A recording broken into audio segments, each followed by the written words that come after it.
राधे राधे दोस्तों, कैसे हो आप लोग। आज की हमारी कहानी का नाम है अन्याय।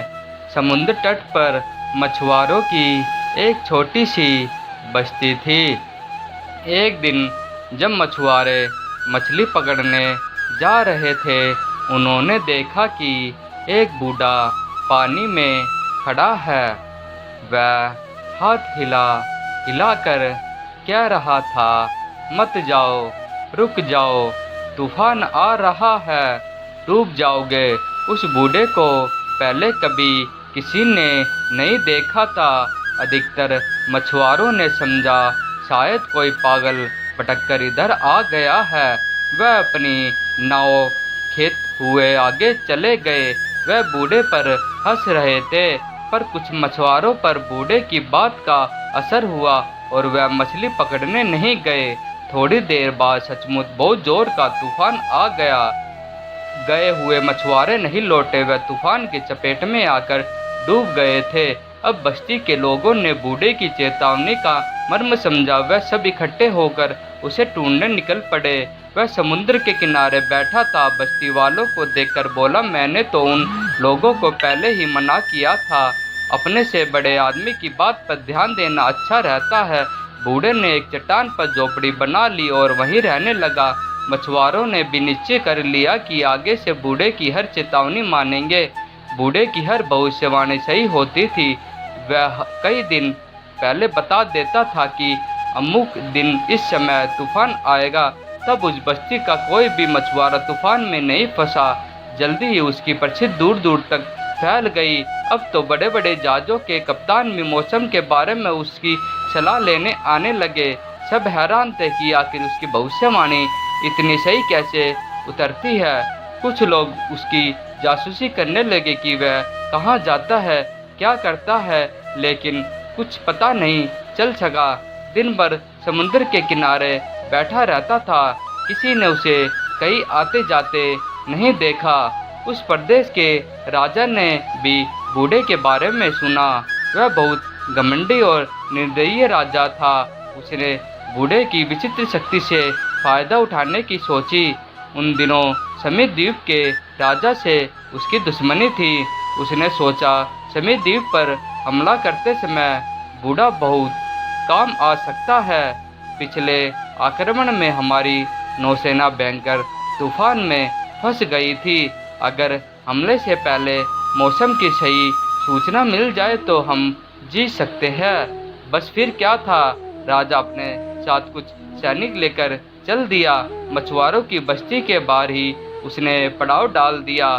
फिर एक नाविक का रूप बनाकर वह अकेले ही बूढ़े से मिलने चल पड़ा।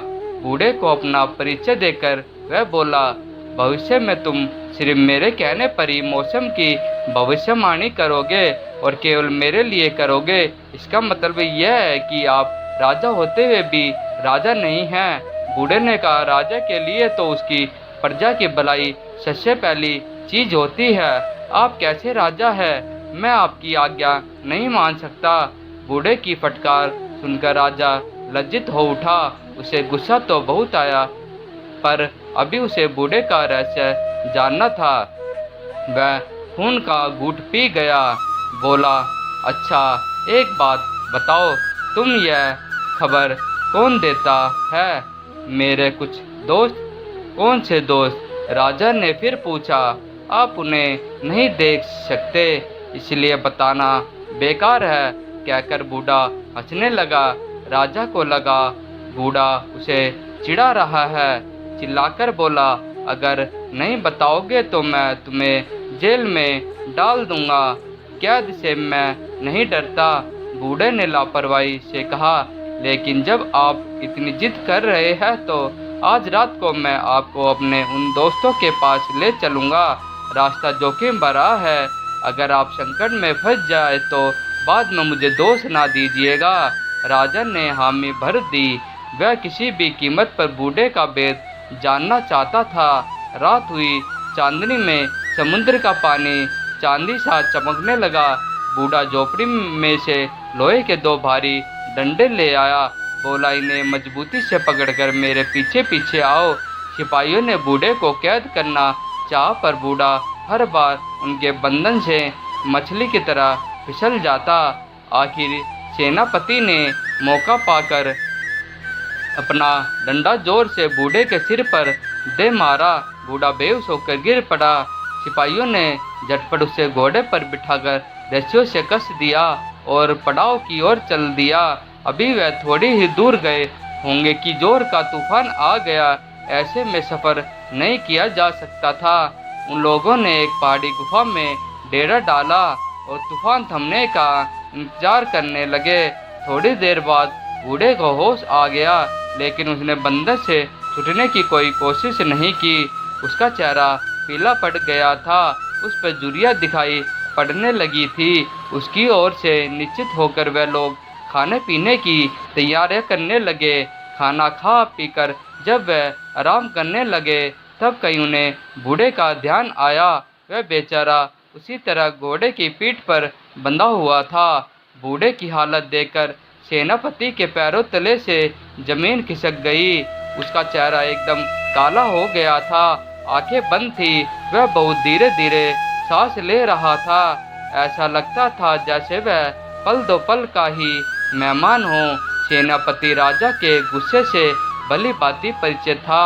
उसे मालूम था कि अगर बूढ़े को कुछ हो गया तो उसकी जान की खैर नहीं। उसने तुरंत एक सिपाही को राजा के पास भेज दिया, क्योंकि बूढ़े की हालत सफ़र करने लायक नहीं थी। बाकी लोग बूढ़े की देखभाल में लग गए। नज़दीक एक तालाब था। एक सिपाही दौड़कर पानी ले आया। पानी में उसे जादू था। पानी पीते ही बूढ़े ने आँख खोल दी। उसके चेहरे पर छाया कालापन भी कुछ कम हो गया, पर अब भी खतरा टला नहीं था। दूत सैनिक घोड़ा दौड़ाता हुआ राजा के सीकरी में पहुंचा। सुनते ही राजा भी घबरा गया। वह तुरंत सैनिक के साथ बूढ़े को देखने चल दिया। बूढ़े को देखते ही राजा समझ गया कि यह अधिक देर तक जीवित नहीं रहेगा। यही मौका है। अगर अब इसका रहस्य पता नहीं चला तो फिर कभी नहीं जान जा सकेगा। उसने मीठी आवाज में कहा, देखो तुम मौत के दरवाजे पर हो। अब तो तुम्हें अपना भेद बता देना चाहिए। बूढ़ा कुछ देर चुप रहा, फिर बोला, मुझे गर्मी लग रही है, मैं पहले नहाना चाहता हूँ, उसके बाद बता दूंगा। पास में ही एक तालाब है। एक सिपाही बोला। राजा ने इशारा किया तो सिपाही बूढ़े को सहारा देकर नदी की तरफ ले चले। बूढ़ा दौड़कर नदी में घुस गया और बहुत देर तक नहाता रहा। राजा को एक एक पल भारी हो रहा था। वह किनारे से पुकार कर बोला, जल्दी बाहर आओ, हमें वापस भी जाना है। तो जाओ, बूढ़े ने कहा। उसका चेहरा धूप में चमक रहा था। वह एकदम स्वस्थ दिखाई दे रहा था, लेकिन वह बात अभी राजा की बात पूरी नहीं हुई थी कि बूढ़ा जोर से हंस पड़ा। फिर बोला, तुमने तो अपनी मूर्खता के कारण मुझे मार ही डाला था। मैंने पहले ही कहा था कि मैं समुद्र से पानी से दूर नहीं रह सकता। मैं फिर कहता हूँ कि तुम राजा के वेश में शैतान हो, स्वार्थी हो, प्रजा की भलाई नहीं चाहते। प्रजा को नया राजा चाहिए। तुम मेरा रहस्य जानना चाहते हो। मैं पूछता हूँ, तुम प्रकृति के कितने भेद जानते हो? राजा को गुस्सा चढ़ आया। उसने तलवार खींच ली। सेनापति से बोला, पकड़ो शैतान को, मैं अभी इसका सिर काट दूंगा। सिपाही पानी में कूदे, लेकिन बूढ़ा उनके हाथ नहीं आया। वह पानी में काफी दूर चला गया था। यह देखकर राजा आपे में ना रहा। तलवार लेकर वह पानी में कूद पड़ा। कूदते ही वह तालाब की तली में उगी झाड़ियों में फंस गया। वह निकलने के लिए बहुत झटपटाया, लेकिन बाहर ना आ सका। सिपाही उसे बचाने आए, पर राजा उनके पहुंचने से पहले ही डूब गया। बूढ़ा जोर से हंस पड़ा और काफी देर तक हंसता रहा। फिर सेनापति से बोला, अन्याय यह इसी तरह का होता है। अगले ही पल सैनिकों ने देखा कि बूढ़ा पानी में गायब हो गया था। वह काफी देर तक खड़े रहे, लेकिन फिर बूढ़ा पानी से बाहर नहीं आया। उसके बाद बूढ़े को किसी ने नहीं देखा।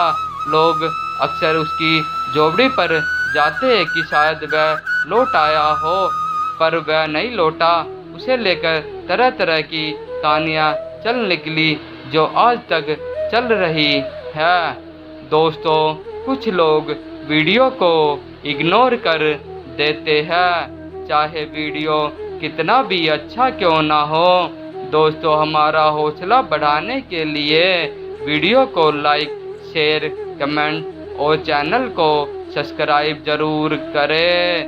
धन्यवाद। आपका दिन शुभमय हो।